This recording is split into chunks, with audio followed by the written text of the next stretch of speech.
Sr. Presidente, cumprimentando a delegação da Apritel e agradecendo a participação neste grupo de trabalho de audiências. A Apritel, como entidade representativa dos operadores de telecomunicações, portanto, representando empresas que vão desde a PT Comunicações até à Cabo Visão, a Zona Multimédia, Vodafone, peço desculpa por não ser exaustivo, não referir todas, mas representa de facto estas empresas das telecomunicações no nosso país e os interesses das mesmas. Trouxe-nos uma abordagem relativamente à lei em vigor, à lei das comunicações eletrónicas e nomeadamente nas questões da compensação que deve ser feita aos municípios pelo atravessamento e pela utilização do espaço público relativamente às infraestruturas de telecomunicações, no sentido de não alterar o regime em vigor. Basicamente, e em termos essenciais, é essa a perspectiva que trazem e que partilham, é a de que o regime deve continuar tal como está, foi assim que disseram, e que não há justificação para o alterar. Eu quero dizer aqui que, neste momento,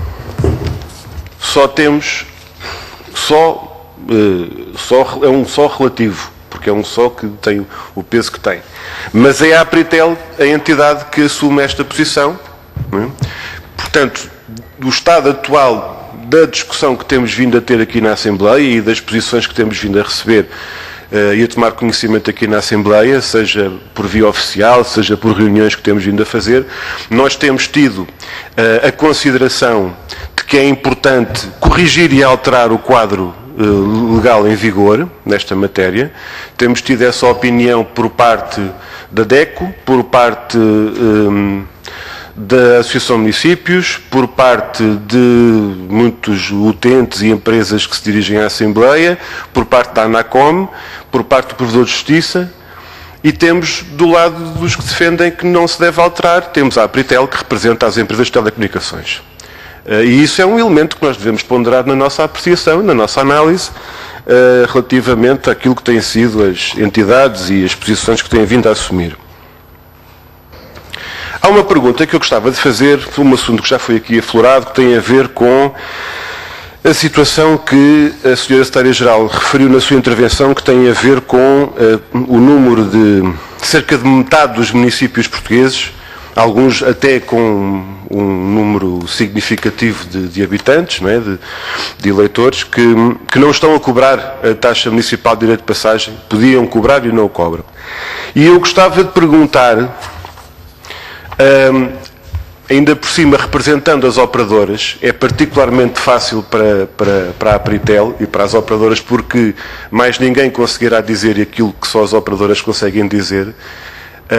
O que é que está a acontecer, o que é que se passa com as cobranças que são feitas em municípios que não têm TMDP? Nós colocámos a questão aqui na Assembleia, tivemos a ANACOM numa reunião connosco, que diz que não sabe, que não tem essa possibilidade de aferir exatamente as situações que acontecem. Nós não sabemos em quantos municípios isto está a acontecer, identificámos aqueles onde o problema foi apontado e que foi denunciado. Chamámos a questão aqui à Assembleia e neste momento ninguém sabe, eventualmente a não ser as operadoras, são as únicas que saberão em que sítios é que está a ser cobrada a taxa, em municípios onde não há essa taxa. E portanto, gostava de saber o que é que está a acontecer e qual é o regime sancionatório, ou seja, quais são as consequências para as empresas que fazem isto. Porque falou na existência de um regime sancionatório e de que não se justifica, disse que não é correta a afirmação de que não existe sanção para isso. Eu gostava de perceber o que é que tem acontecido até agora e quais têm sido as consequências desses casos em que as pessoas têm nas suas faturas a TMDP e o município em causa decidiu que a taxa é zero e não se deve cobrar.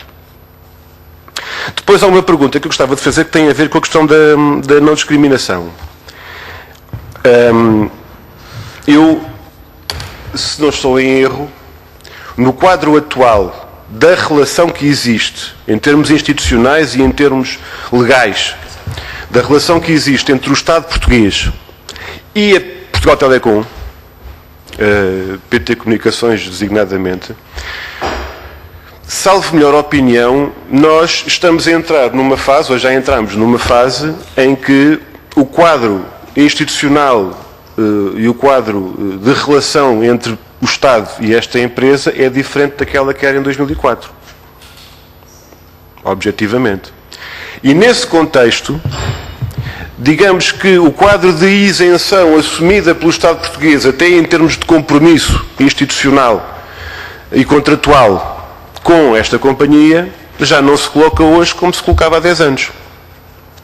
E, portanto, a não discriminação era uma matéria invocada, e foi invocada no processo que mencionou até, de justiça comunitária, relativamente ao facto de se querer cobrar taxas municipais a empresas determinadas quando não se podia cobrar à PT.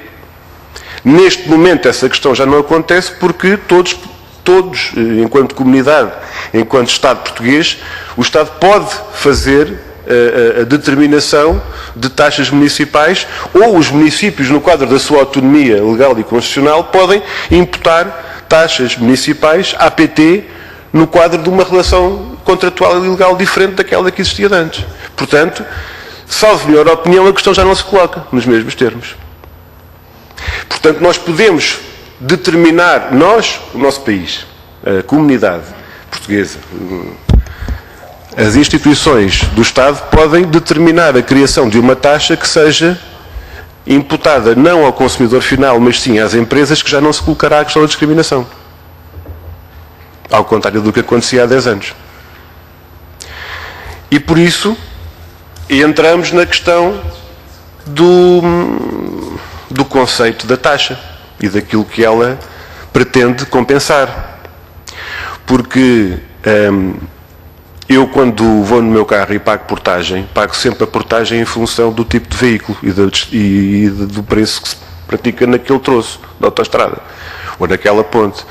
E o senhor, bem sabemos que há quem defenda um regime diferente, que é olhar lá para dentro e se forem 4 pessoas, pague menos. Mas o que se passa hoje em dia com a TMDP é ao contrário. Se o carro vai cheio, paga mais portagem. E quem paga não é quem vai ao volante, são as pessoas que vão lá dentro. E um concelho que não tenha praticamente nada, tenha um atravessamento, um concelho que tenha um atravessamento em termos de infraestrutura para servir uma povoação noutra zona e que não tenha um único cliente faturado naquele território, aquele concelho que é atravessado por infraestruturas de telecomunicações não recebe 1 cêntimo em função daquele atravessamento, daquela passagem. Aquele direito de passagem é gratuito para aquele concelho. Gratuito no sentido de que não há nenhuma receita. E, no entanto, há um direito de passagem. Há um direito de passagem que não tem contraprestação em termos de taxa. Porquê? Porque é imputado ao cliente final. E o consumidor final, o utente, está no outro concelho e, embora até possa ter uma parte ínfima em termos de atravessamento, em termos de espaço público a ser utilizado pela infraestrutura que vai servir, no entanto, é ali que vai ser feita a imputação do pagamento da taxa, num valor que depende não do direito de passagem, mas do consumo de telecomunicações. Portanto, se for uma pessoa ou uma empresa com uma utilização muito intensiva, paga muito, independentemente de ter o município, o espaço público daquele território praticamente incólume em termos de atravessamento. E eu gostava de perguntar, à luz desta situação, como é que a Apritel entende que isto não se deve alterar? Como é que entendem que este é que é o critério certo? E lá está, já não estou a falar em termos de bem acompanhado, mal acompanhado ou sozinho. Quando todas aquelas entidades que eu referi, provedor, a NMP, DECO, a ANACOM, etc., consideram que devemos reconsiderar a fórmula de cálculo, o sujeito passivo, porque o sujeito passivo não é o cliente final, é o operador, que o cliente final não escolhe Nós não escolhemos quais são os municípios onde os senhores colocam as nossas infraestruturas. São os senhores que escolhem, e bem, não somos nós que temos que escolher. E por isso o sujeito passivo deve ser a operadora, não deve ser o cliente final. O valor da receita por contrapartida, passar de 600 mil euros para 30 mil por ano, foi aquilo que se passou num conselho onde nos deram o exemplo a semana passada. Isto são situações, para terminar, Sr. Presidente, em que nós percebemos muito bem as razões subjacentes à posição que a Apritel aqui defende. E as coisas são mesmo assim. Representam as entidades que representam têm uma determinada posição e um interesse nesta matéria, e é esse interesse que vem aqui representar e defender. Sendo a única entidade que defende esta posição, e sendo esta a posição que há 10 anos vem sendo assumida pelos diferentes governos, as coisas assim também ficam mais claras. E é importante que haja estas discussões, que eu agradeço de facto a clareza e a abertura da posição que transmitem, porque assim de facto até fica mais claro porque é que, ao longo de 10 anos, aquilo que foi aqui transmitido foi, digamos, a posição oficial dos governos que estiveram até agora em funções e pronto, e compreende-se as opções que são assumidas, compreende-se no sentido, identifica-se, ficam identificadas assim. Muito obrigado.